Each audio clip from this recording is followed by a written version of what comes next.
আলহামদুলিল্লাহ রাব্বিল আলামিন ওয়াসসালাতু ওয়াসসালামু আলা সাইয়্যিদিল মুরসালিন ওয়া আলা আলিহি ওয়া সাহবিহি আজমাইন।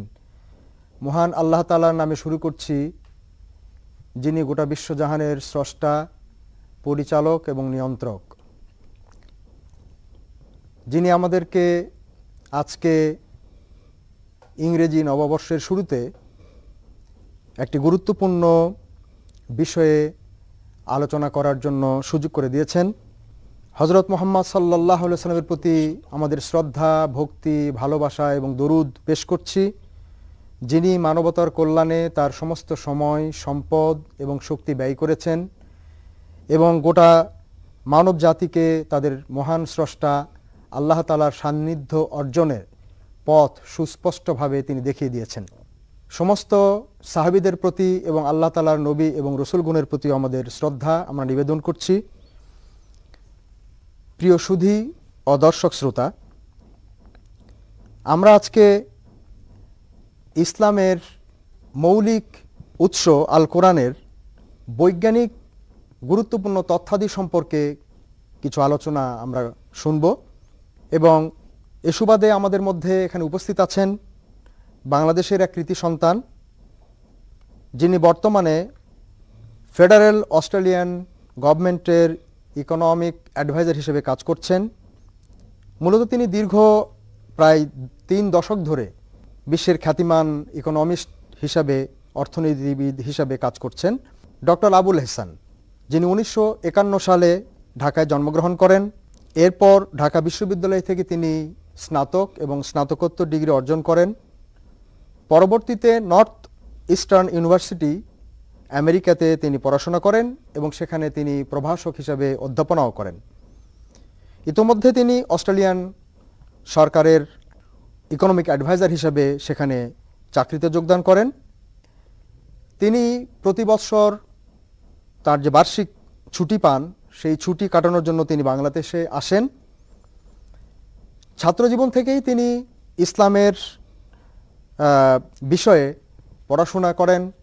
বিশেষ করে কোরআন স্টাডি করার জন্য তিনি বেশ সময় ব্যয় করেন এবং সে সূত্র ধরেই তিনি কোরআনের বিভিন্ন বিষয়দের উপরে আলোচনা, প্রবন্ধ এগুলো তৈরি করেন। তাওহীদ, পরকাল,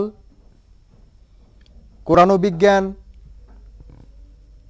মুনাফিকের বৈশিষ্ট্য ইত্যাদি প্রায় 10-12টি বিষয়ে তিনি লম্বা আলোচনা করে থাকেন। দীর্ঘদিন বিদেশে অবস্থানের কারণে খুব দ্রুত এবং সাজিয়ে বাংলা বলার অসুবিধার কারণে এবং বিশ্বের নন বেঙ্গলি স্পিকিং পিপলদেরকেও অ্যাট্রাক্ট করার জন্য তিনি সাধারণত ইংরেজিতে আলোচনা করেন। সেজন্যই বাংলাদেশে তার আলোচনাগুলো সাধারণ দর্শকদের জন্য উপভোগ্য করার উদ্দেশ্যে বাংলায় অনুবাদ করতে হয়। আমরা আজকে ডক্টর আবুল এহসানের কাছ থেকে কোরআনের বিজ্ঞান বিষয়ক আলোচনা শুনব। তিনি কোনো একটি বিষয়ের উপরে আলোচনা শেষ করার পরে আমি সেটিকে সরল বাংলাতে অনুবাদ করে দেওয়ার জন্য চেষ্টা করব। শুধু দর্শক শ্রোতা, আসুন আমরা ডক্টর আবুল এহসানের কাছ থেকে, যিনি মূলত একজন আধুনিক শিক্ষিত ব্যক্তি, তার কাছ থেকে কোরআনের বিজ্ঞান বিষয়ক তথ্যগুলো শুনি এবং আমরা এটা উপলব্ধি করি যে কোরআন একদিকে যেমন এক অত্যন্ত বৈজ্ঞানিক গ্রন্থ, বিজ্ঞান সপক্ষ গ্রন্থ, অন্যদিকে সাধারণ বা আধুনিক শিক্ষিত মানুষের পক্ষেও যে চেষ্টা করলে, সাধনা করলে আরবিতে নাজিলকৃত এই কোরআন বোঝা সম্ভব এবং তার উপরে বক্তৃতা দেওয়া সম্ভব এবং শিক্ষিত জনগোষ্ঠীকে কোরআনের বিষয়গুলো সহজ করে বুঝে দেওয়া সম্ভব, এই বিষয়টি আমরা আজকের আলোচনা থেকে উপলব্ধি করতে পারব বলে আমার বিশ্বাস। আমি এখন ডক্টর আবুল এহসানকে scientific evidences in the Holy Quran অথবা কোরআনের বৈজ্ঞানিক বিষয়াদি সম্পর্কে আলোকপাত করার জন্য অনুরোধ করছি ডক্টর আবুল হেসান। আউযু বিল্লাহি মিনাশ শাইতানির রাজীম। বিসমিল্লাহির রহমানির রহিম। ইন্নাল হামদুলিল্লাহ নাহমাদুহু ওয়া নাস্তাঈনুহু ওয়া নাস্তাগফিরুহু ওয়া নাউযু বিল্লাহি মিন শুরুরি আনফুসিনা ওয়া মিন সাইয়্যাতি আ'মালিনা। মান ইয়াহদিল্লাহু ফালা মুদিল্লা লাহু ওয়া মান ইউদ্লিল ফালা হাদিয়া লাহু।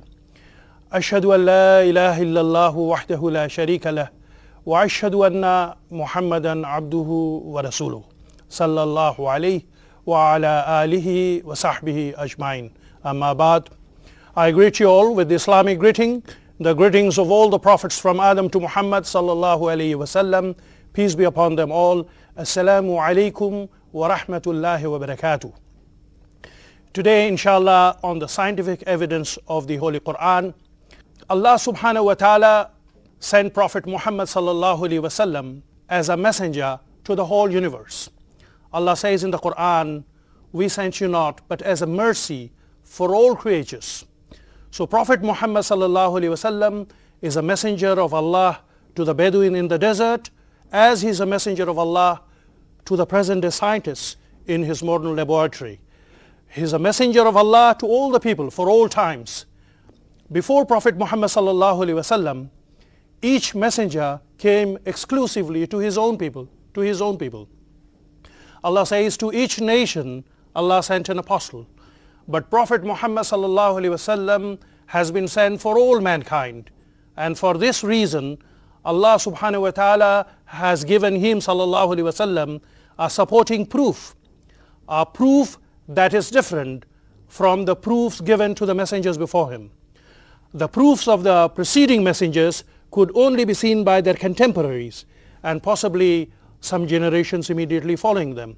Allah subhanahu wa ta'ala would then send a new prophet with a new miracle to revive the faith of the people.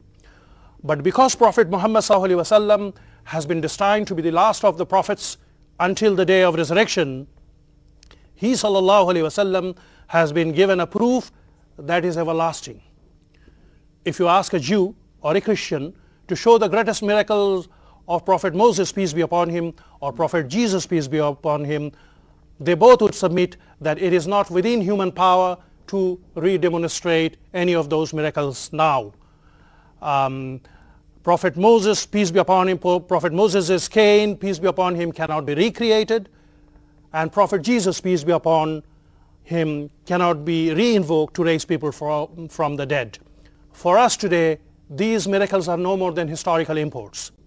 But if you ask a Muslim to show the greatest miracle of Prophet Muhammad sallallahu alaihi wasallam, he would readily point to his book, the Quran, a miracle in our hand, a miracle in our hand, a living, renewable and everlasting miracle until the last hour.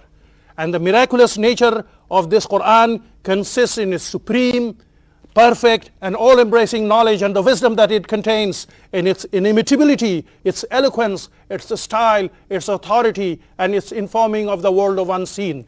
1,400 years ago, the Bedouin in the desert examined this Quran and found in it divine knowledge. And the Bedouin recognized that it has come to man from Almighty Allah, the creator of the universe. Today, scientists from most disciplines of natural sciences who examine the Quran, who study the Quran, find that the same divine knowledge is providing them with the same evidence that it has come to man from the creator of this whole universe, Allah subhanahu wa ta'ala. We are talking here about contemporary scientists from disciplines like physics, chemistry, biology, embryology, dermatology, geology, marine geology, astronomy, botany, physiology, and so on. These world's topmost scientists and researchers and professors of world's most well-known universities and research institutions who have attained great heights in the technologically advanced knowledge through the use of highly specialized and complicated equipments had the opportunity to study the scientific content of the Quran in their respective disciplines. These intellectual giants of our time were simply stunned by the infinitely superior wisdom of this Quran revealed 14 centuries ago. Many of them first coming with a skeptical and critical mind were later on compelled with admiration after examining the Quranic words and affirmed that this knowledge could not have come from a human source. Some of them said this knowledge could only come from outside this universe. Others came forward fearlessly and declared that this knowledge could only be from Allah subhanahu wa ta'ala, and many of them declared Shahada and embraced Islam. Today, inshallah, we will discuss some of this knowledge. We will start, inshallah, with embryology. Dr. Keith Moore, or Professor Keith Moore, is one of the most prominent scientists of anatomy and embryology, a professor at the University of Toronto, Canada, former head of the Department of Anatomy at Winnipeg, former head of the American Canadian Association of Anatomists, author of many books on clinical anatomy and embryology, including The Developing Human, which has been translated into many languages of the world and which are used as textbooks and reference works in world's top medical schools. When Dr. Keith Moore first examined this Quran, an authentic prophetic hadith, he was so stunned, he was so astonished that he kept wondering, how could Prophet Muhammad sallallahu alaihi wasallam 14 centuries ago describe the embryo and its development phase with such great details and accuracy that scientists have come to discover only during the last 40 years or so, and with the help of very advanced and very sophisticated technological methods. Dr. Keith Moore, of course, knew that at a time Rasul sallallahu alaihi wasallam described these events, scientists, especially the non-Muslim scientists, were of the view that human life originated from menstrual blood. This theory of human life originating from menstrual blood remained popular with the scientists until the discovery of first microscope in late 16th century. In 13th century, a Muslim scientist named Ibn Hazar disagreed with this established scientific view, quoting the Quranic verse roughly meaning, "Was he not a drop of germinal fluid emitted?" But Ibn Hazar lacked the scientific instrumentation to provide the experimental proof. So the theory remained unchallenged until the discovery of first microscope. After the discovery of first microscope, physicians throughout the 17th century believed that human life originated from male sperm. They further believed a fully created miniature human being existed within the male sperm.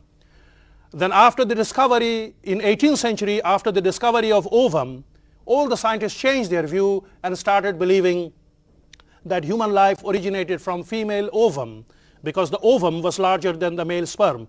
They further believed that a fully created miniature human being existed within the ovum.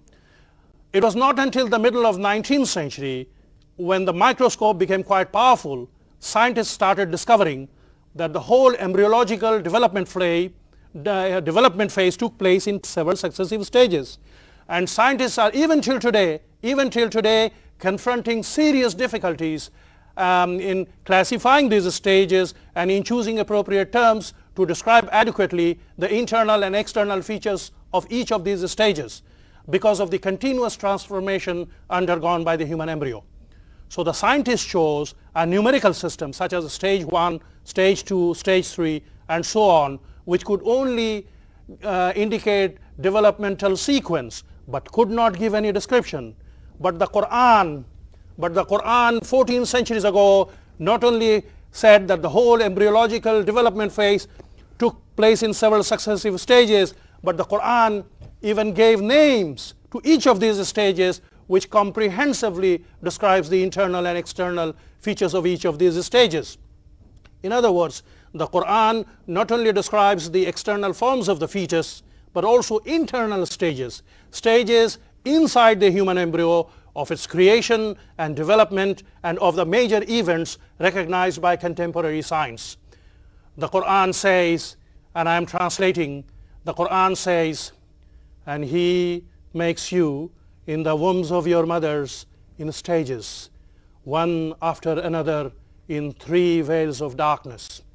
Today, with the help of advanced electronic images, scientists and viewers are actually able to see that the baby or embryo does indeed develop in the mother's womb or uterus, protected by 3 layers. These are anterior abdominal wall, the uterine wall, and amniochorionic membrane. Who gave Rasul sallallahu alaihi wasallam this information 14 centuries ago? In fact, the first microscope of late 16th century could not even magnify more than 10 times. Could it be anybody other than Almighty Allah subhanahu wa ta'ala who could have informed him? Allah says in the Quran, and we created man from a quintessence of clay. Then we placed him as a nutfa, a drop, in a place of settlement, firmly fixed. Then we made the nutfa into alaqa, leash-like structure. Then we changed the alaqa into mudgha, chewed-like substance. Then out of that mudgha, we created izam, or skeletons or bones. Then we clothed the bones with intact flesh. Then we caused him to grow and come into being and attain definitive human form. So blessed be Allah, the best to create. Today, scientists as well as viewers, with the help of advanced electronic images, are able to see for themselves that the human prenatal development phase does indeed pass through all these stages of nutfa, alaqa, mudgha, izam, al-qissa, bil-laham, nasha, and so on. We will start with the nutfa stage, inshallah. Nutfa means drop. It refers to the male and female fluid. The Quran says, roughly meaning, let man think from what he is created. He is created from a drop emitted. Now the grammatical form of the Quranic statement suggests that the drop is motile. In fact, advanced electronic images now reveal that the sperm has to be motile or active in order for fertilization to take place. It has been revealed further through these electronic images that the female fluid which contains the ovum is expelled to the fallopian tube and has to be moving in order for fertilization to take place. This sort of knowledge requires very advanced, powerful microscope which can magnify the sperm 450 times and the ovum 100 times, because the diameter of the nutfa is still less than 0.1 mm. We move to, the Quran says next stage is sulala. Sulala means extract. It also means long fish. Advanced electronic images now reveal that the sperm itself is actually an extract of the male fluid and does indeed look like a long fish. Advanced electronic images further reveal that during the fertilization process, the male fluid migrates from the vagina and strives to meet the ovum in the fallopian tube, and only a tiny volume of the male fluid reaches the fallopian tube. And this is what Rasul sallallahu alaihi wasallam told us 14 centuries ago. Rasul sallallahu alaihi wasallam said, not from all the fluids is an offspring created. Thus the Islamic position is the fertilization does not take place from all the fluids, but from a minute portion of it. It has been further proven through these electronic images that as soon as the first sperm touches the cell membrane of the ovum, a rapid change occurs in the cell membrane and it locks out all other sperms. This sort of selection process during the nutfa stage is known as sulala, because one sperm and one ovum have now been selected to combine and initiate human development. Quran says next stage is nutfa amshaj. Nutfa means drop, amshaj means mixture. So it's a drop of mixture. It's a drop of mingled fluid.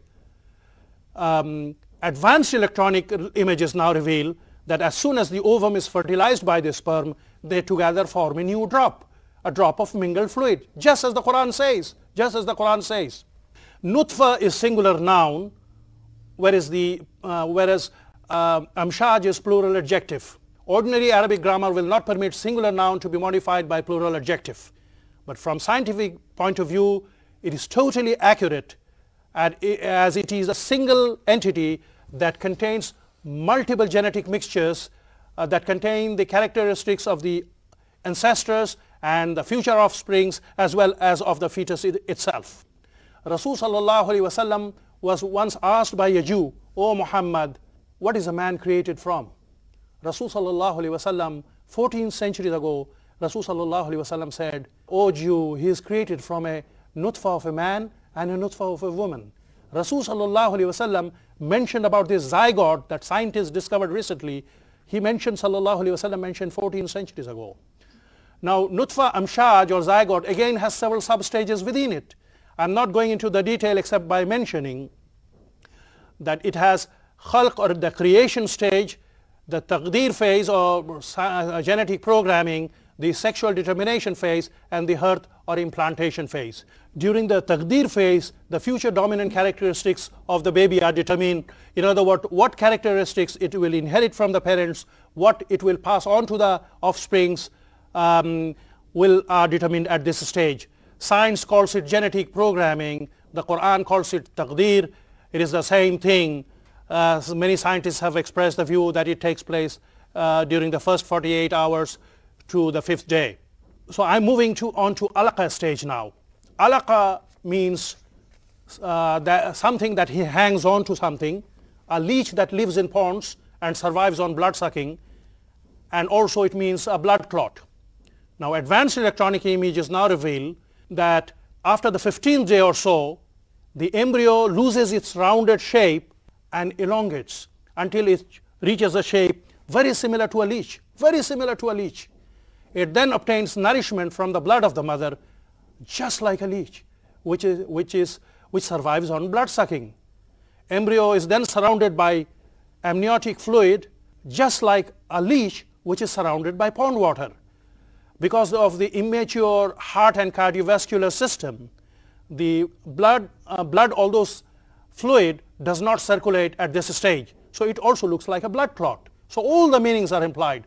The Quran says next stage is mudgha. Look how detailed the Quran is. Quran gives sequence after sequence, and science exactly corresponds to what the Quran says. The Quran says next stage is mudgha. Mudgha means something that has been chewed by the teeth and bears teeth imprints. It means a piece of a meat of a size that can be chewed. It also means, it also refers to a very small substance. Advanced electronic images now reveal that after the 26th day or so, the embryo resembles a chewed substance whose shape constantly changes and still bears teeth imprints, just as the Quran says, just as the Quran says. As the embryo receives nutrients and energy, the growth process starts rapidly, and the bodily masses called somites, from which the bones and the muscles of the back will be formed, begin to appear at this stage and look like teeth imprints, just as the Quran says. Just as a chewed substance gets curled before being swallowed, so does the back of the embryo gets curved at this stage. At this stage, when the embryo bears teeth imprints, that is the mudgha stage, some of the cells are differentiated, some of the cells are not differentiated. Some of the organs are developed, some of the organs are not developed. In other words, some of the organs are in proportion, some are out of proportion, some of the limbs are out of proportion. Who could have given Rasul Sallallahu? This is exactly what scientific images are showing today. Who could have given Rasul Sallallahu Alaihi Wasallam this sort of detail 14 centuries ago? Could it be anybody other than Almighty Allah Subhanahu wa Ta'ala? Subhanallahil Azim. The Quran says next stage is izam, skeletons or bones.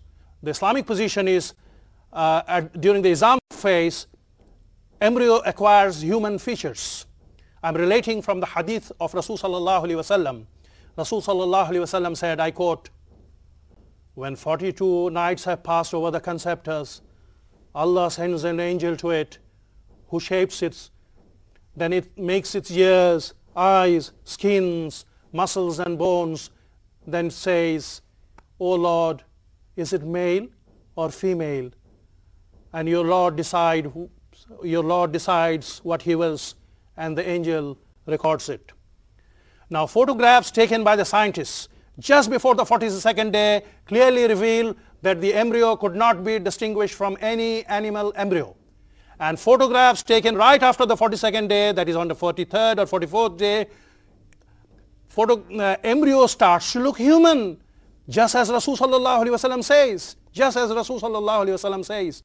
Embryo at this stage, that is at the beginning of 7th week, acquires a soft skeleton. this skeletal form of the embryo gives it a human look. The trunk of the embryo at this stage has a large rounded head. The eyes move to the front to their specific positions, and the internal and external parts of the ears are formed at this stage, and the nose becomes recognizably human. Now, who could have given Rasul sallallahu alaihi wasallam this sort of detail 14 centuries ago? He's telling us when the ears are coming, when the eyes are coming, when the skins are coming, when the muscles are coming, when the bones are coming. He is giving us even the exact date. Could it be anybody other than Almighty Allah subhanahu wa ta'ala who could have informed him? By the way, this hadith refers to the development of the external genitals because the angel asked Allah's permission to shape it, and not to the primary sexual determination which takes place during the nutfa stage. Next stage, the Quran says, al-qissa bil-lahm, that the clothing of the bones with intact flesh. Once again, advanced electronic images show that at the beginning of 8th week, muscles begin to be formed around the bones, just as the Quran says, just as the Quran says. Then the Quran says there is nasha, stage of nasha, the growth process. Scientists tell us that from 9th week onwards, 9th week to 12th week, growth process remains slow. And from 12th week onwards, growth process starts rapidly. Islamic scholars have compared the embryonic life with the life of plants which have lives but no souls. Embryonic stage is when the initiation and development of the organs take place, whereas during the fetal stage is when the preparation organs prepare to function properly. That is, the creature becomes capable of hearing and so on. Islamic scholars have also drew a relationship between the phenomenon of sleep and the presence of sleep cycle or existence of Islamic scholars have also drew a relationship between phenomenon of sleep and existence of soul. So the presence of sleep cycle in the baby could be taken as indication that the soul has already been acquired. The point I'm trying to get across here is such comprehensive, accurate, and chronologically ordered description of human prenatal development phase continues to stun the world's topmost embryologists. MashaAllah. We'll be moving on to nuclear physics, inshallah, next, inshallah. আমরা এতক্ষণ doctor Abul এহসানের কাছ থেকে মানব ভ্রূণবিদ্যা সম্পর্কিত তথ্যগুলো পেলাম। আমি খুব ডিটেল না বলে একটু সার সংক্ষেপের আকারে বিষয়টা আপনাদের কাছে বাংলায় তুলে ধরার চেষ্টা করছি। তিনি প্রথমেই আল্লাহ তাআলার প্রশংসা করেছেন, রসুল সাল্লাল্লাহু আলাইহি ওয়াসাল্লামের প্রতি তিনি সালাম প্রেরণ করেছেন এবং দর্শক শ্রোতাদের উদ্দেশ্যে তিনি ইসলামিক যে পদ্ধতি সালাম জানিয়ে তিনি তার আলোচনার সূত্রপাত করেছেন। ভূমিকাতে তিনি বলেছেন যে হযরত মুহাম্মদ সাল্লাল্লাহু আলাইহি ওয়াসাল্লাম হলেন সর্ব সময়ের জন্য সব এলাকার মানুষের জন্য নবী। যেমন তিনি মরু বেদুইনদের কাছে নবী, তেমনি আধুনিক সময়ে গবেষণাগারের প্রধান বিজ্ঞানীর জন্য তিনি নবী। অন্যান্য নবী রসুলগণ এসেছিলেন নির্দিষ্ট কোনো জনগোষ্ঠীর মানুষের জন্য, নির্দিষ্ট কোনো এলাকার মানুষের জন্য। সুতরাং তাদের তথ্য, তাদের কাছে অবতীর্ণ বিষয়গুলো একটা সীমাবদ্ধতা ছিল। যেমন হযরত মূসা আলাইহিস সালাম, যাকে ইহুদিরা তাদের নবী মনে করেন, হযরত ঈসা আলাইহিস সালাম, যাকে খ্রিস্টানরা তাদের নবী মনে করেন। মূসা আলাইহিস সালাম, ঈসা আলাইহিস সালামের অনেক ধরনের অবিস্মরণীয় ঘটনা ঘটানোর অলৌকিক ক্ষমতা আল্লাহ তাআলা দিয়েছিলেন, কিন্তু সেগুলো আজকের যুগে আজকের মানুষের জন্য কার্যকরী করা সম্ভব নয়। যেমন আজকে যদি আমরা কোনো খ্রিস্টান বন্ধুকে বলি যে হযরত ঈসা আলাইহিস সালামের সেই মৃত ব্যক্তিকে জীবিত করার ঘটনা, অলৌকিক ঘটনাটা ঘটাও তো তারা তো এটা ঘটাতে পারবে না। কিন্তু হযরত মুহাম্মদ সাল্লাল্লাহু আলাইহি ওয়াসাল্লাম যেহেতু শেষ নবী, তার কাছে যে অলৌকিক বিষয়গুলো আল্লাহ তাআলা দিয়েছিলেন সেগুলো এত বিস্ময়কর এবং এত অলৌকিক, এবং তার অলৌকিকত্ব এখন পর্যন্ত আমরা দেখতে পাই। হযরত মুহাম্মদ সাল্লাল্লাহু আলাইহি ওয়াসাল্লামের সবচেয়ে বড় বিস্ময় হলো আল কোরআন, যেটা তিনি হাতে নিয়ে আমাদেরকে দেখিয়েছেন। এই আল কোরআন সেই সময়ে আজ থেকে 1400 বছর আগে মরুভূমির এক বেদুনের কাছে যেমন কার্যকরী ছিল, তারা যেমন বুঝত, আজকের যুগের আধুনিক সময়ের শিক্ষিত এবং বিজ্ঞান মনস্ক ব্যক্তিরাও কোরআনের এই অলৌকিকত্ব স্বীকার করতে বাধ্য হচ্ছে। বর্তমান বিশ্বের বিভিন্ন সাবজেক্টে উনি অনেকগুলো সাবজেক্টের নাম বলেছেন, যেমন ধরেন কেমিস্ট্রির কথা বলেছেন, ফিজিক্স বলেছেন, বোটানির কথা বলেছেন, অ্যাস্ট্রোনমি এটসেট্রা, যে বিষয়গুলো আমাদের আধুনিক সময়ের সাবজেক্ট হিসাবে বিশ্ববিদ্যালয়গুলোতে পড়ানো হচ্ছে, সেই বিষয়গুলোতে দক্ষতা অর্জনকারী এবং বিশ্বখ্যাত বিজ্ঞানীরা কোরআনের এই অলৌকিকত্ব এবং বিজ্ঞান সমৃদ্ধ তথ্যগুলো সত্য প্রমাণিত হচ্ছে দেখে তারা অভিভূত হচ্ছেন।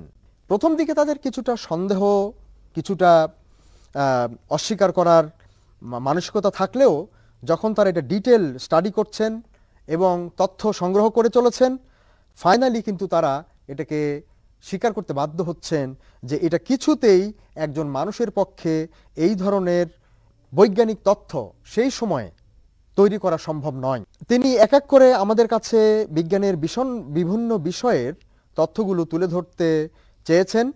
এ পর্যায়ে তিনি আমাদের কাছে এমব্রায়োলজি বা ভ্রূণবিদ্যা যেটা, সে ব্যাপারে তিনি প্রথমে আলোকপাত করেছেন।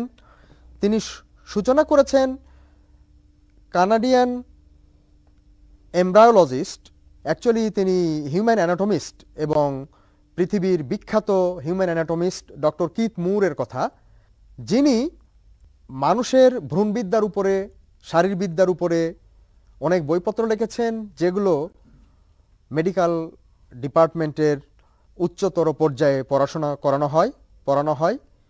তিনি এত বড় বিজ্ঞানী হয়ে যখন কোরআনের মানবের ভ্রূণ সম্পর্কিত তথ্যগুলো স্টাডি করেছেন, তিনি বিস্ময়ে অভিভূত হয়েছেন যে কিভাবে 1400 বছর আগে মুহাম্মদ সাল্লাল্লাহু আলাইহি ওয়াসাল্লামের মতো একজন নিরক্ষর ব্যক্তির পক্ষে উইদাউট এনি ইনস্ট্রুমেন্ট এগুলো বলা সম্ভব হলো।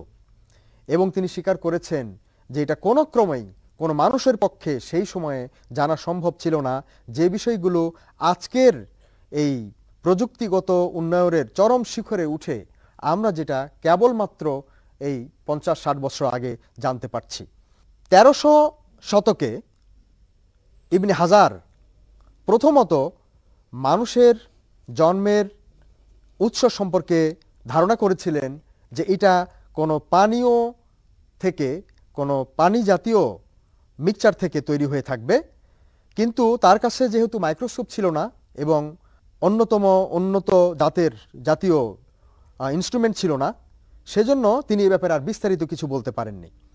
যখন 1600 শতকে মাইক্রোস্কোপের আবিষ্কার হলো, অণুবীক্ষণ যন্ত্র যাকে আমরা বলি, সেটা আবিষ্কার করার পরেও সেই সময়ের বিজ্ঞানীদের অনেকেরই ধারণা ছিল যে পুরুষের যে স্পার্ম বা আমরা যেটাকে বলি শুক্র, সেটা হলো মানুষের জন্মের সূচনা। তাদের ধারণা ছিল যে এই শুক্রের মধ্যেই ভবিষ্যতের যে মানব, সেই মানবের চেহারা এবং সবকিছু লুকায়িত আছে। অর্থাৎ মানুষ তখন ধারণা করত যে শুক্রই হলো মানব জন্মের উৎস। 18 শতকে যখন মাইক্রোস্কোপ আরও উন্নত হলো এবং ডিম্বক যখন মানুষ আবিষ্কার করতে পারল, তখন মানুষের ধারণা হলো যে এই ডিম্বকের মধ্যেই মানুষের শারীরিক গঠন, আকার আকৃতি এবং গোটা মানুষের, ভবিষ্যৎ মানুষের সব চেহারা এর মধ্যে লুকায়িত আছে। মধ্য 19 শতকের সময়ে মাইক্রোস্কোপ যখন আরও শক্তিশালী হলো, তখন এটা দেখা গেল যে কোনো একটা বিশেষ স্তরে এটা সীমাবদ্ধ নয়, বরং একাধিক স্তর অতিক্রম করে একটার পর একটা অনেক চড়াই উতরাই অতিক্রম করে একটা কন্টিনিউয়াস প্রসেসের মাধ্যমে মানব সন্তান মানুষের রূপ গ্রহণ করে। এবং এ ব্যাপারে তিনি কোরআনের রেফারেন্স দিচ্ছেন।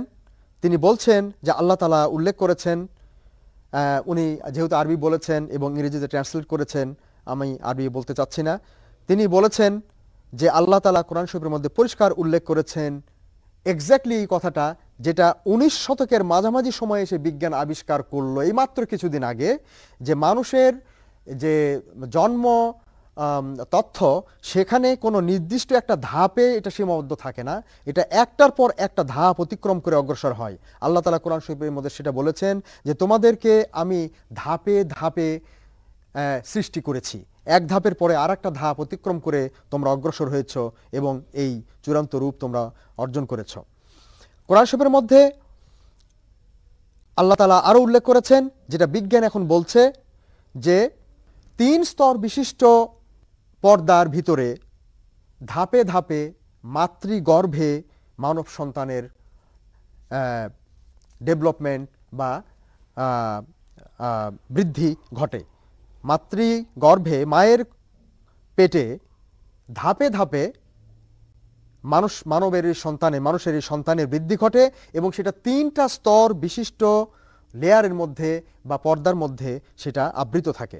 ডক্টর আবুল হাসান বলছিলেন যে 1400 বছর আগে হযরত মুহাম্মদ সাল্লাল্লাহু আলাইহি ওয়াসাল্লামের মতো একজন নিরক্ষর ব্যক্তির পক্ষে মানব ভ্রূণের যে স্তর অতিক্রম করা, এই তথ্যটা পাওয়া কিভাবে সম্ভব হলো। এবং তিনি আরো বলছেন যে আধুনিক বিজ্ঞান যেখানে 450 গুণ বেশি ম্যাগনিফিকেশনে মাইক্রোস্কোপে, যেটা অ্যাডভান্স ইলেকট্রনিক ইমেজের মাধ্যমে আমরা জানতে পারছি শুক্রাণুর সাইজ এবং তার গতিপথ সম্পর্কে আমরা বুঝতে পারছি, সেই সময় তিনি কিভাবে বললেন, এবং কোরআনে তিনি আল্লাহ তাআলা এটা উল্লেখ করলেন যে স্পার্ম হলো বা শুক্রাণু হলো একটা মোটাইল বা চলমান একটা জিনিস যেটা মুভ করে। ডিমের সাইজ জানার জন্য অ্যাডভান্স ইলেকট্রনিক ইমেজের মাধ্যমে 100 গুণ বাড়িয়ে আমরা এই অনুবীক্ষণ যন্ত্রের মাধ্যমে এর সাইজটা সম্পর্কে জানতে পারি। সে সম্পর্কে কোরআন তখন কিভাবে এই বক্তব্য দিল। এবং সবচেয়ে বড় কথা হলো যে বিভিন্ন স্তরের কথা আধুনিক বিজ্ঞান আমাদেরকে জানাচ্ছে, এখন এই এক্স্যাক্টলি এই স্তরগুলোর কথা কোরআন শরীফে আছে। তিনি উল্লেখ করেছেন, যেমন ধরেন নুতফা, আলাকা, মুদগা, তারপরে আপনার ইজাম, কিসা বিল লাহাম এটসেট্রা, এগুলো কিন্তু এই শব্দগুলো কিন্তু কোরআনেরই শব্দ। তো এই যে স্তর, বিভিন্ন স্তরের কথা, এটা কোরআন শরীফের মধ্যে আল্লাহ তাআলা একাধিক জায়গায় উল্লেখ করেছেন, যেগুলো আমরা রিসেন্টলি খুবই সাম্প্রতিক সময়ে আমরা এটা সায়েন্সের মাধ্যমে জানতে পেরেছি। এ ব্যাপারে রাসূল সাল্লাল্লাহু আলাইহি ওয়াসাল্লামের একটা হাদিস তিনি উল্লেখ করেছেন। রাসূল সাল্লাল্লাহু আলাইহি ওয়াসাল্লাম পরিষ্কার বলেছেন যে গোটা যে শুক্র একজন পুরুষের যে স্পার্মটা বের হয় তার থেকে একটা ক্ষুদ্র পরিমাণ, অত্যন্ত ক্ষুদ্র পরিমাণ এই স্পার্ম বা একটা স্পার্ম অ্যাকচুয়ালি ওহমের সঙ্গে বা ডিমের সঙ্গে মিলিত হয়ে জাইগোট তৈরি করে, শুরু হয় মানব জন্মের সূচনা। এই কথা রাসূল সাল্লাল্লাহু আলাইহি ওয়াসাল্লাম হাদিসে বলেছেন, কারণ তাকে একজন জু তাকে জিজ্ঞাসা করেছিল যে তুমি মানব সন্তানের গঠন সম্পর্কে বা সৃষ্টি সম্পর্কে কিছু বলো। তখন রাসূল সাল্লাল্লাহু আলাইহি ওয়াসাল্লাম বলেছিলেন যে মেল এবং মানে পুরুষ এর শুক্র এবং নারীর ডিম্বকের মিলনের ফলে যে জাইগোট তৈরি হয়, সেইটার মাধ্যমে যাত্রা শুরু হয় মানব সন্তানের জন্ম মায়ের পেটের মধ্যে। এই কথাটা রাসূল সাল্লাল্লাহু আলাইহি ওয়াসাল্লাম তখন কিভাবে জানলেন? এটা কোনো মানুষের পক্ষে সেই সময় জানা সম্ভব ছিল না। এছাড়া তিনি আমসাজ সম্পর্কে বলেছেন, যেটা কোরআনের একটা টার্মিনোলজি। সেখানে তিনি বলছেন, আধুনিক বিজ্ঞান বলছে এটা হলো মাল্টিপল জেনেটিক ক্যারেক্টার্স। একটা সন্তানের মধ্যে মা এবং বাবা থেকে যে সমস্ত বৈশিষ্ট্য আসবে, যাবতীয় বিষয় এই আমসাজ স্তরে এটা লিপিবদ্ধ করা হয়, এটা নিয়ে আসা হয়। এরপরে আমরা ডক্টর আবুল হাসানের কাছ থেকে যে বিষয়গুলো জানতে পারি আরও বিস্তারিতভাবে, সেটা হলো আলাকা যে শব্দটা কোরআন শরীফের মধ্যে ব্যবহৃত হয়েছে। আধুনিক বিজ্ঞান এটাকে বলছে মানব শিশুর মাতৃগর্ভে মানব শিশুর যে যোগ আকৃতির অবস্থা, এইটা এমন একটা অবস্থা যেটাকে কোনো কোনো জায়গায় আপনার জমানো রক্তপিণ্ড হিসাবেও বলা হয়েছে, যেটা জাইগোট ফর্মের পরে 15 দিন এর বয়সে এটা তৈরি হয়। দেখে মনে হয় যেন একটা যোগ রক্ত খাওয়ার পরে রক্তের মধ্যে যেমন হাবুডুবু খায়, ডুবে থাকে, মনে হয় একটা জমানো রক্ত, ঠিক ওই অবস্থা হয় মানব শিশুর 15 দিন সময়ে মায়ের পেটের মধ্যে। এরপরে সেখানে যোগ যেরকম আপনার রক্তের মধ্যে বা পানির মধ্যে হাবুডুবু খায়, ঠিক তেমনি করে মানব শিশু মায়ের পেটের মধ্যে অ্যামনিওটিক ফ্লুইডের মধ্যে হাবুডুবু খায় বা ডুবানো অবস্থায় থাকে। এরপরে মুদগার কথা তিনি বলেছেন, যেটা হলো আমরা বলতে পারি এটা হলো চিবানোর পরে, আমরা যদি গোশত খাই তাহলে এটা চিবানোর পরে দাঁতের যেরকম ছাপ পড়ে থাকে ওই ছোট্ট ছোট্ট টুকরার উপরে, এবং আমরা যদি বলি যে কিমার গোশত তৈরি করার সময় আমাদের যেরকম একটা গোশতের টুকরাকে আস্তে কেটে কেটে কেটে কেটে টুকরা টুকরা করে দেয়, ঠিক ওই রকমের একটা চিবানো অবস্থায় আসে মানব সন্তানের অবস্থা হলো 26তম দিনে। এবং সেখানে ওই দাঁতের দাগগুলো যেমন থাকে ঠিক সেই রকম দাগ সেখানে থাকে। আধুনিক বিজ্ঞান এটা আবিষ্কার করেছে। এরপরে তার যে পেছনের অংশটা মেরুদণ্ড বা বন তৈরি হয়, তিনি বলছেন যে এটাকে এজাম বলছেন। বন বা স্কেলেটন বা হাড়ের যে সন্নিবেশ সেটা ঘটে, এবং তখন মাত্র এইটা মানুষের আকৃতি অর্জন করে। তার আগ পর্যন্ত অন্য কোনো প্রাণী এবং মানব সন্তানের মধ্যে গাঠনিক আকৃতির দিক থেকে তেমন কোনো তারতম্য বোঝা যায় না। এটা বলছেন তিনি একটা হাদিস থেকে। রসুল সাল্লাল্লাহু আলাইহি ওয়াসাল্লাম বলেছেন যে 42তম দিন থেকে, অর্থাৎ 6 সপ্তাহ পর্যন্ত মানব শিশুর জন্মের যে স্তরগুলো মায়ের পেটে থাকে, সেইখানে অন্যান্য অ্যানিম্যাল বা প্রাণীর শিশুদের জন্মের মধ্যেও ওই একই স্তরগুলো থাকে, কিন্তু শুরু হয় এদের কান, চোখ, মাংসপিণ্ড, হাড় হাড্ডি ইত্যাদির গঠন। এবং তখন ফেরেশতারা জিজ্ঞাসা করেন, এটা রসুল সাল্লাল্লাহু আলাইহি ওয়াসাল্লাম বলছেন যে ফেরেশতারা আল্লাহ তাআলাকে জিজ্ঞাসা করেন যে এখন আমরা কি করব, এটা ছেলে না মেয়ে হবে? তখন আল্লাহ তাআলা ফেরেশতাদেরকে নির্দেশ দেন এটা ছেলে হবে না মেয়ে হবে, এবং ফেরেশতারা সেটা সেভাবে সেট করেন। এবং এইটা আমরা আধুনিক সময়ে এটা আল্ট্রাসোনোগ্রাফি অথবা এ ধরনের মডার্ন ইকুইপমেন্টসের মাধ্যমে জানতে পারছি, কিন্তু রসুল সাল্লাল্লাহু আলাইহি ওয়াসাল্লাম 1400 বৎসর আগে এইটা বলে দিলেন যে 42তম দিন থেকে মানব আকৃতি গ্রহণ শুরু হয় এই সন্তানের। এটা কিভাবে সম্ভব হলো? এরপরে কিসসা বিল লাহাম তিনি বলছেন যে এর মধ্যে আপনার 8th উইক অর্থাৎ 8ম সপ্তাহ থেকে এইটা এই হাড়ের উপরে আপনার মাংস সংযোজন শুরু হয়, এবং 9ম সপ্তাহ থেকে 12তম সপ্তাহ পর্যন্ত এটা আপনার একটা স্টেবল কন্ডিশনে থেকে গ্রোথটা স্লো থাকে, ধীরে ধীরে এর মধ্যে পরিবর্তন হয়, এবং 13তম সপ্তাহ থেকে র্যাপিড গ্রোথ শুরু হয়। এবং এই অবস্থানটাকে তিনি বলছেন যে এমন একটা স্তরে আসে সন্তান যখন ঘুম এবং আত্মার সন্নিবেশ ঘটে, এবং এটা শ্বাস প্রশ্বাস শুরু হয়, এবং এই অবস্থাতে আমরা এটাকে পরিপূর্ণ মানব সন্তান হিসাবে চিহ্নিত করতে পারি। এই বিষয়গুলো আধুনিক বিজ্ঞান খুবই সাম্প্রতিক সময়ে আইডেন্টিফাই করতে পেরেছে, চিহ্নিত করতে পেরেছে, যেটা আমরা কোরআনের মাধ্যমে রসুল সাল্লাল্লাহু আলাইহি ওয়াসাল্লামের মাধ্যমে আল্লাহ তাআলা আমাদেরকে 1400 বৎসর পূর্বে জানিয়ে দিয়েছেন। এই কথা আমাদেরকে স্বীকার করতেই হবে যে মানব সন্তানের জন্মরহস্য সম্পর্কে যে বিবরণ আমরা কোরআন থেকে এবং ডক্টর আবুল এহসান সাহেবের কাছ থেকে মানব সন্তানের জন্ম রহস্য সম্পর্কে কোরআন এবং হাদিসের যে তথ্য পেলাম, এইটা পৃথিবীর যে কোনো বিজ্ঞান মনস্ক শিক্ষিত মানুষকে মুগ্ধ করবে, আশ্চর্যান্বিত করবে।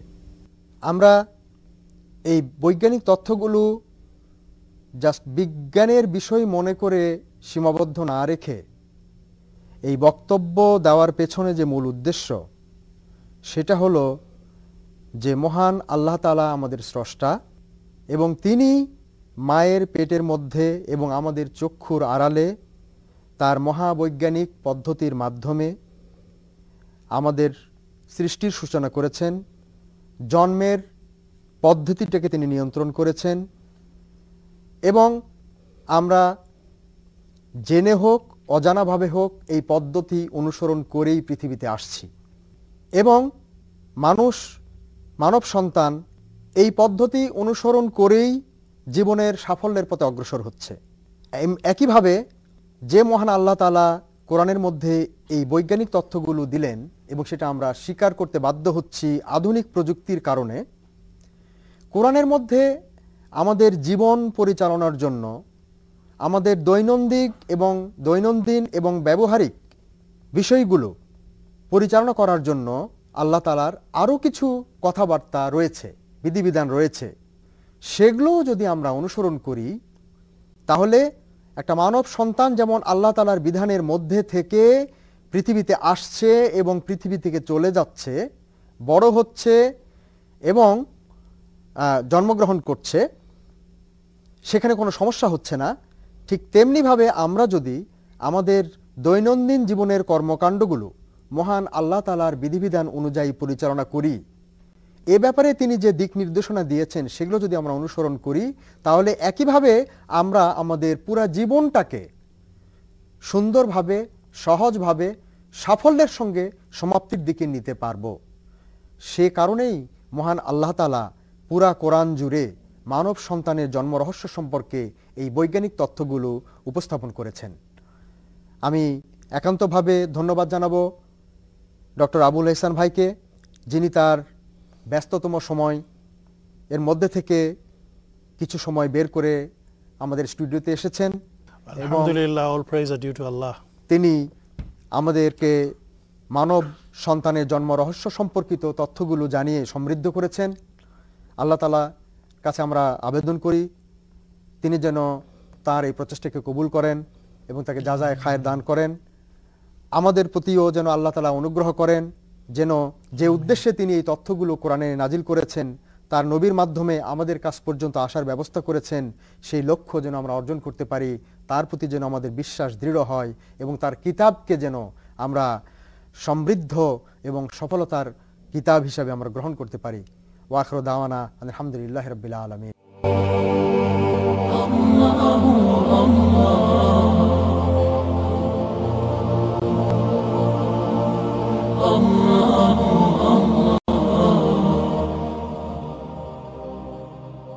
আলহামদুলিল্লাহি রাব্বিল আলামিন, আসসালাতু ওয়াসসালামু আলা সাইয়্যিদিল মুরসালিন ওয়া আলা আলিহি ওয়া সাহবিহি আজমাইন।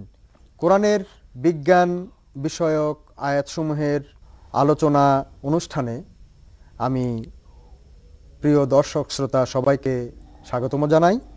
এ সুবাদে আমাদের মধ্যে এখানে উপস্থিত আছেন বাংলাদেশের এক কৃতি সন্তান, যিনি বর্তমানে ফেডারেল অস্ট্রেলিয়ান গভর্নমেন্টের ইকোনমিক অ্যাডভাইজার হিসেবে কাজ করছেন। মূলত তিনি দীর্ঘ প্রায় 3 দশক ধরে বিশ্বের খ্যাতিমান ইকোনমিস্ট হিসাবে, অর্থনীতিবিদ হিসাবে কাজ করছেন ডক্টর আবুল এহসান, যিনি 1951 সালে ঢাকায় জন্মগ্রহণ করেন। এরপর ঢাকা বিশ্ববিদ্যালয় থেকে তিনি স্নাতক এবং স্নাতকোত্তর ডিগ্রি অর্জন করেন। পরবর্তীতে নর্থ ইস্টার্ন ইউনিভার্সিটি আমেরিকাতে তিনি পড়াশোনা করেন এবং সেখানে তিনি প্রভাষক হিসাবে অধ্যাপনাও করেন। ইনশাআল্লাহ কোরআনের অন্যান্য বিজ্ঞান সম্পর্কিত আয়াতগুলোর আলোকপাত করবেন। ওনার ইংরেজি উপস্থাপনার পরে আমরা এ বিষয়ে সরল বাংলায় বিষয়টি উপস্থাপন করার জন্য চেষ্টা করব। আসুন আমরা ডক্টর আবুল এহসানের কাছ থেকে মহাগ্রন্থ আল কোরআনের বিজ্ঞান বিষয়ক অন্যান্য সাবজেক্টের আলোকপাত শুনি। ডক্টর আবুল এহসান। জাযাকাল্লাহু খাইরান। আসসালামু আলাইকুম ওয়া রাহমাতুল্লাহ। বিসমিল্লাহ ওয়ালহামদুলিল্লাহ ওয়াসসালামু আলা রাসূলিল্লাহ ওয়াসসালাতু ওয়াসসালামু আলা রাসূলিল্লাহ। I will continue from where I left off last time. So I will move on to nuclear physics. Dr. Alfred Connor, one of the most prominent nuclear physicists of the world from United States, he was stunned by this Quranic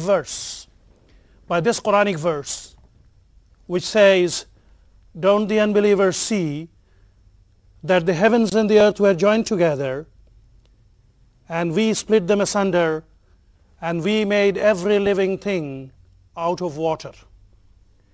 When Dr. Alfred Connor came to this Quranic verse, he was so stunned. He said out of astonishment that someone living 14 centuries ago with no knowledge of nuclear physics simply would not be in a position to work out from his own mind that the heavens and the earth at one point were joined together or tied together, because the nuclear physicists of the world have to come to comprehend this common origin of the universe only during the last few years, and with the help of very advanced and very sophisticated technological methods. Same Dr. Alfred Connor was equally amazed by this prophetic hadith on geology. So we are moving on to geology now. Rasul sallallahu alaihi wasallam said,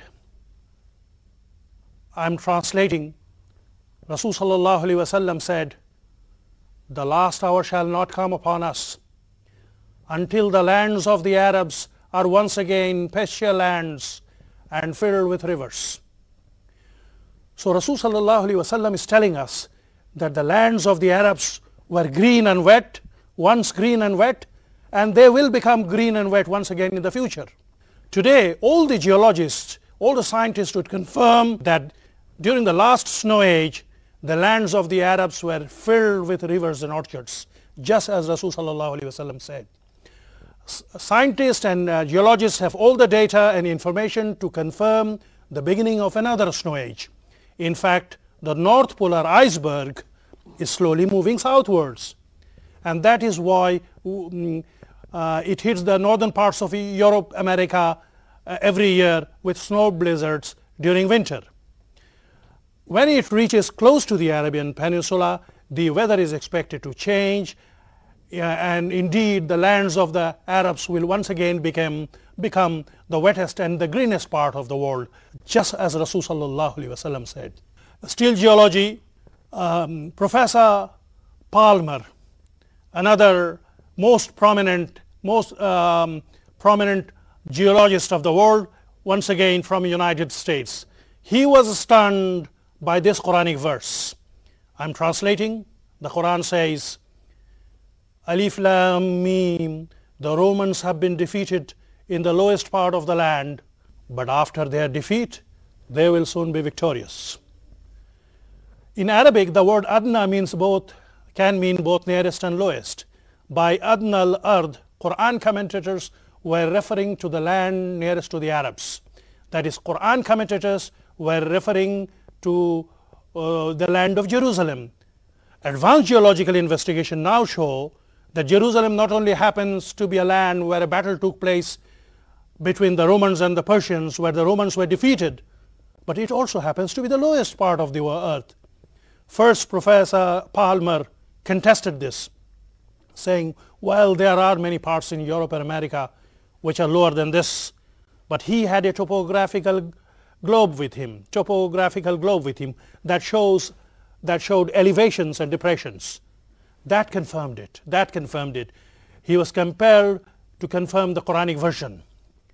Professor Shievita, a best known marine geologist from Japan, he was greatly astonished that the Quran 14 centuries ago mentions about the functions of the mountains and the shapes of the mountains.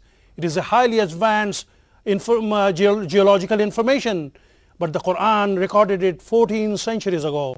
The Quran says in one verse, have we not created the earth as a wide expanse and the mountains as pegs? In another verse Allah says, and he has firmly established mountain like wedges on the earth. Now who could have informed Prophet Muhammad sallallahu alaihi wasallam? Could anyone living in that desert 14 centuries ago work out from his own mind that the solid massive mountains which stood before him actually extended deep inside the earth and have roots, as highly advanced modern geology tells us today, when in fact many of the textbooks, while discussing mountains, discusses only the parts of the mountains which is on the surface of the earth.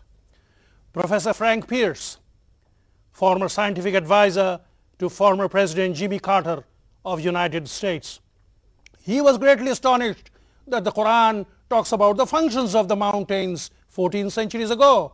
We know, all scientists would confirm, that a major function of the mountains is to stabilize the crust of the earth, to stabilize the crust of the earth. But the Quran recorded it 14 centuries ago. The Quran said, and he, that is Allah, he had placed on the earth firmly rooted mountains, lest the earth should shake with you. Marine geology. Professor Hay is again one of the foremost marine geologists from United States. He was greatly astonished that the Quran 14 centuries ago talks about the mixed water partition between different seas and oceans. It is a highly advanced information in marine science, but the Quran recorded it 14 centuries ago. The Quran says, and he has caused, that is Allah, he has caused the two seas to meet together, yet between them is a barrier which neither of them can transgress. For 1400 years, marine scientists were not aware of this barrier or partition in the mixed water. Naked human eyes cannot see this barrier. Seas and oceans would look blue to the naked human eyes. It was only after 1942, and mind it, only after 1942, that after hundreds of marine research stations have been set up around the world, that marine scientists were able to see this barrier with the help of advanced satellite technology and remote sensing techniques. For the first time in marine history, scientists were able to see this barrier with the help of pictures taken by satellites using the spatial thermal characteristics of water. So marine scientists are today in a position to explain that these bodies of water in different seas and oceans are not homogeneous sea as it appears to naked human eyes, but different seas and oceans as distinguished by their varying degrees of temperature, salinity, density, marine biology, and oxygen dissolubility. Who could have given Rasul sallallahu alaihi wasallam this sort of information? Did he have advanced satellite technology with him? No. Here Rasul sallallahu alaihi wasallam did not have advanced satellite technology with him. In fact, many of the Quranic scholars during the last century did not understand this verse. Some scholars said, one group of scholars said, well, because the Quran says there is a barrier, this barrier will simply prevent water from one sea to enter the other or flood the other. The second group of Islamic scholars said, how could that be? Because the Quran says they meet together. The Quran does indeed say, and he has caused the two seas to meet together. So they do indeed meet together. Science has today provided us with enough information to resolve this issue. Today we know water from one sea does indeed enter the other or flood the other, but while it does so, it loses its original distinctive characteristics and gets homogenized with the other water. So the barrier serves as a transitional homogenizing area. Still marine geology, Professor Durga Rao, another topmost marine geologist of the world, he was stunned by this Quranic verse on nuclear physics, on marine geology. The Quran says,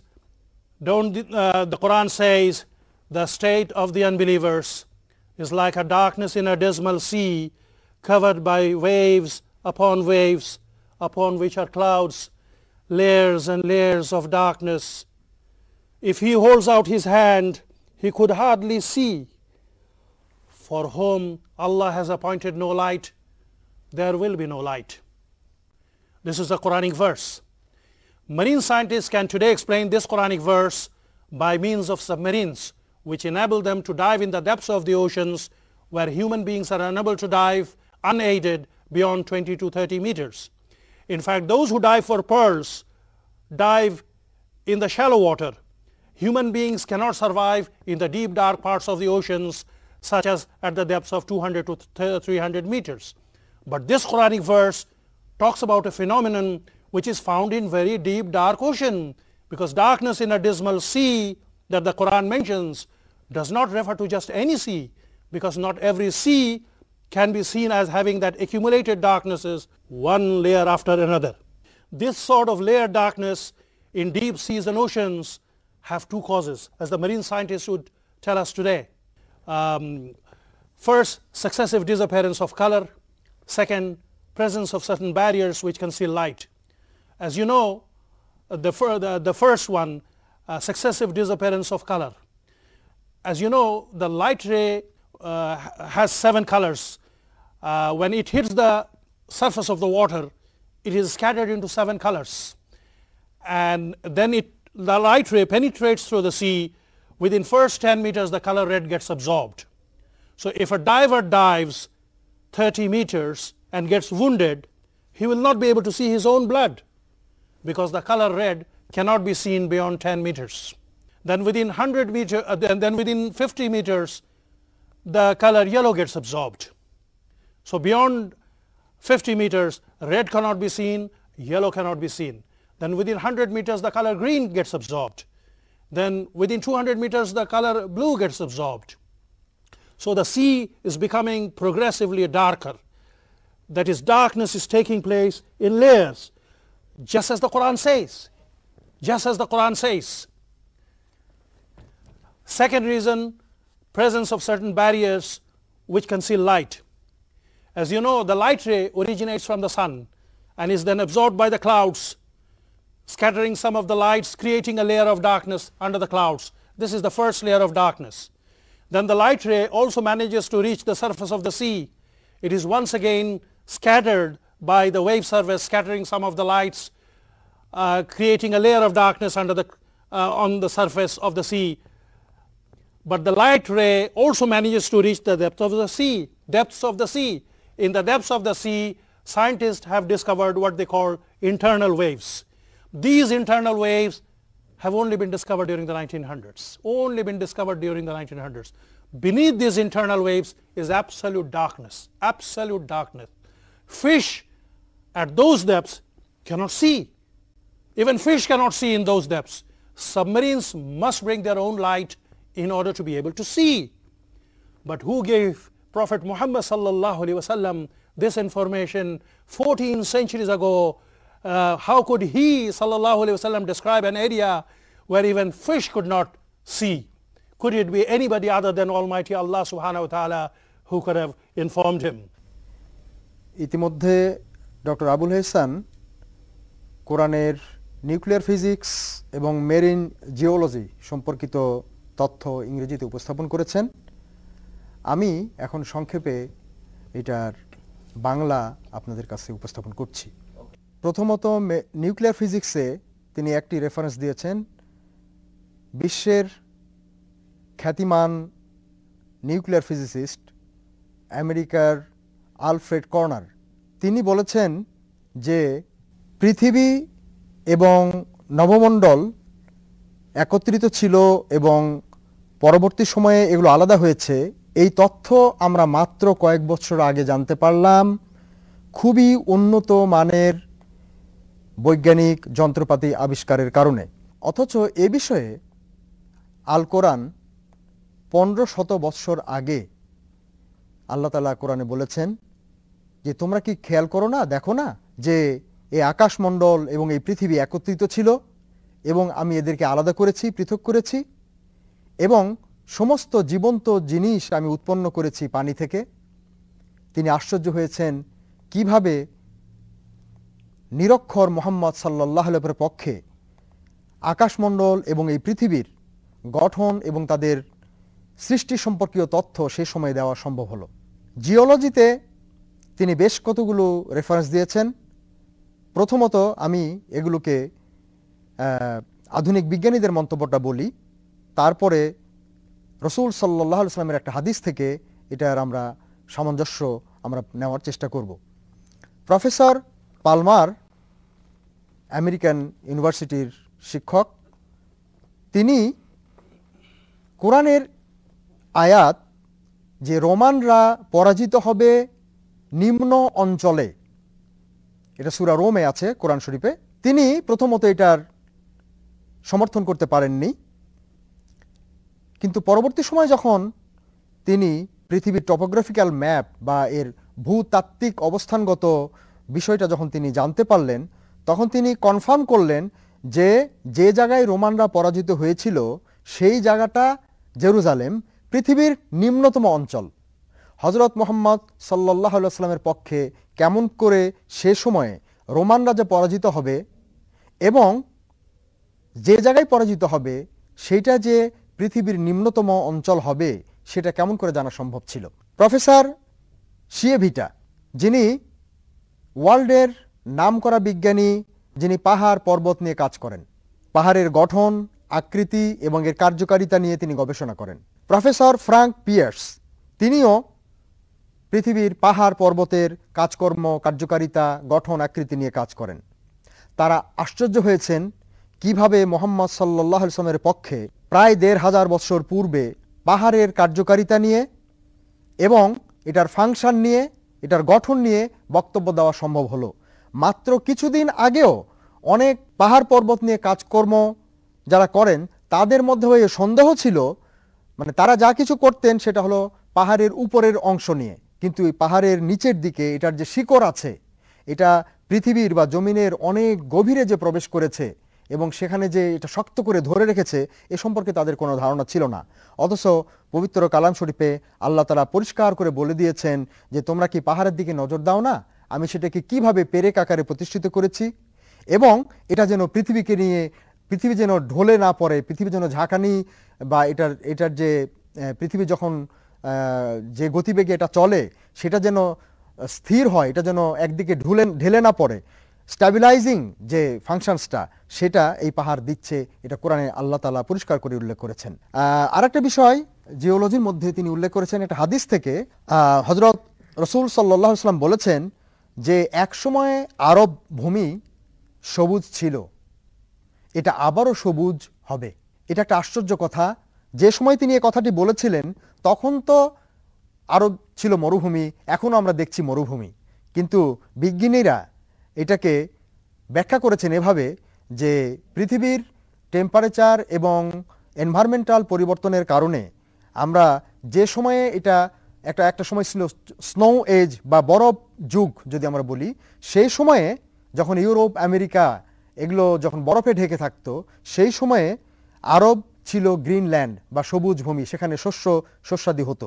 বর্তমানে পৃথিবীর আর্দ্রতা এবং এটার উষ্ণতা পরিবর্তনের ব্যাপক যে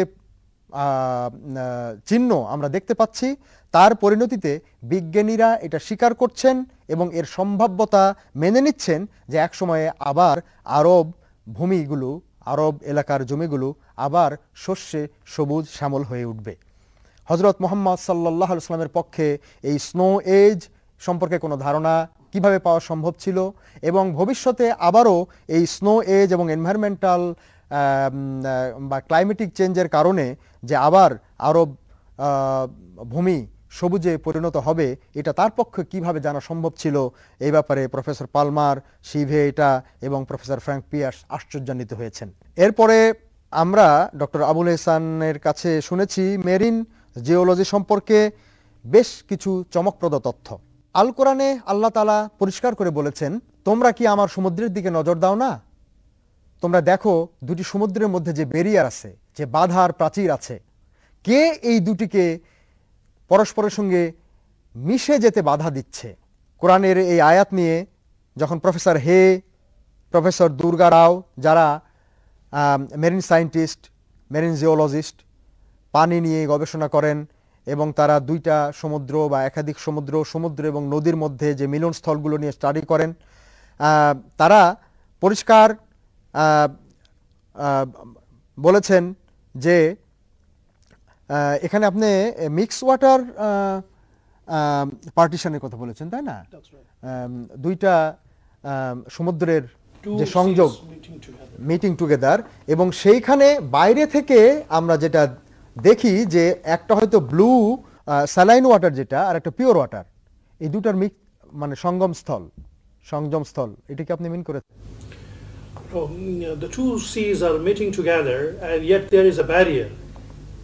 The two seas vary in terms of oxygen dissolubility, in terms of আমি পেয়েছি বিষয়টা।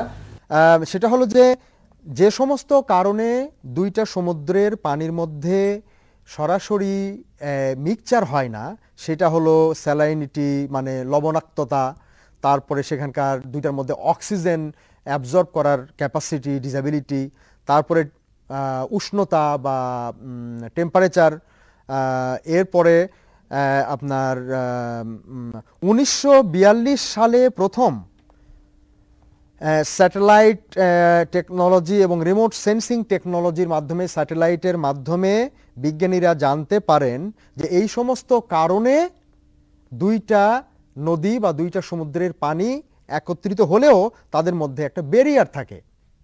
কিন্তু হযরত মুহাম্মদ সাল্লাল্লাহু আলাইহি ওয়াসাল্লামের পক্ষে তো এই অক্সিজেন অথবা এই লবণাক্ততা বা এই উষ্ণতা তারতম্য এবং সে কারণে এই ব্যারিয়ারের কনসেপ্ট বা ধারণা তো ছিল না সেই সময়। তিনি তো এইগুলো ব্যাপারে কোনো পড়াশোনা করেননি।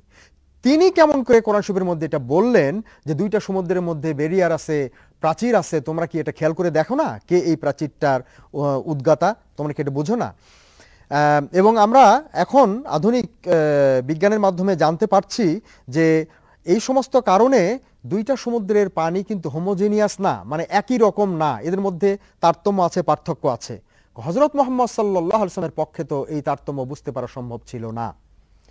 প্রফেসর দুর্গা রাও, যিনি এই ব্যাপারে কাজ করেন, অনেক তথ্য তিনি দিয়েছেন।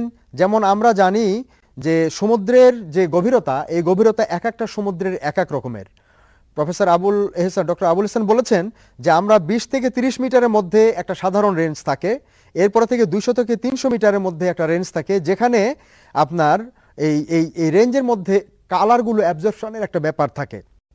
যেমন যদি আমরা 10 মিটার নিচে ঢুকি তাহলে লাল রং আর দেখা যাবে না, ফলে সেখানে যদি কারো হাত কেটে যায় সে কিন্তু রক্ত দেখতে পাবে না। দেখেন কি বিউটিফুল তথ্য।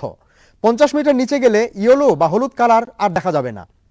100 মিটার নিচে গেলে গ্রিন কালার আর দেখা যাবে না, সবুজ রং আর চোখে পড়বে না। 200 মিটার যদি নিচে যাই আমরা, তাহলে ব্লু কালার বা নীল কালারটা আমাদের আর চোখে আসবে না। এবং সূর্যের যে আলো পৃথিবীতে আসে সেটা মেঘের মধ্যে কিছুটা অ্যাবজর্ব হয়, তারপরে কিছুটা সমুদ্রের উপরিভাগে এসে কিছুটা অ্যাবজর্ব হয়, এরপরেও কিছু লাইট ভিতরের দিকে যেতে থাকে। এবং 19 শতকে মানে 19বিংশ শতকে প্রথম বিজ্ঞানীরা জানতে পারে যে সমুদ্রের ভিতরেও একটা ইন্টারনাল ওয়েভস আছে, যে দূরত্বে গেলে, গভীরতায় গেলে আর কোনো আলো দেখা যায় না। এটাকে বলা হচ্ছে অ্যাবসলিউট ডার্কনেস, সম্পূর্ণ অন্ধকার, যেখানে মাছও কিচ্ছু দেখতে পায় না। এবং সেখানে সাবমেরিন নিয়ে ঢুকতে হলে আপনার আর্টিফিশিয়াল লাইট দিয়ে দেখতে হয়। সেই জায়গাকে আমরা বলছি অ্যাবসলিউট ডার্কনেস বা সম্পূর্ণ অন্ধকার। এই তথ্য হযরত মুহাম্মদ সাল্লাল্লাহু আলাইহি ওয়াসাল্লাম কিভাবে পেলেন? তার কাছে তো সাবমেরিনও ছিল না, লাইটও ছিল না, আর্টিফিশিয়াল। কিন্তু তিনি কিভাবে কোরআনে বললেন? কোরআনে আল্লাহ তাআলা বলছেন যে তোমরা জানো সেই লোকের অবস্থা কেমন যে আল্লাহকে অস্বীকার করে, তার অবস্থা হলো সেই রকম যে অন্ধকারের উপরে অন্ধকার, এক তালার উপরে আরেক তালা অন্ধকার, তার উপরে আরেক তালা অন্ধকার, এবং সেখানে সে কিছুই চোখে দেখতে পায় না।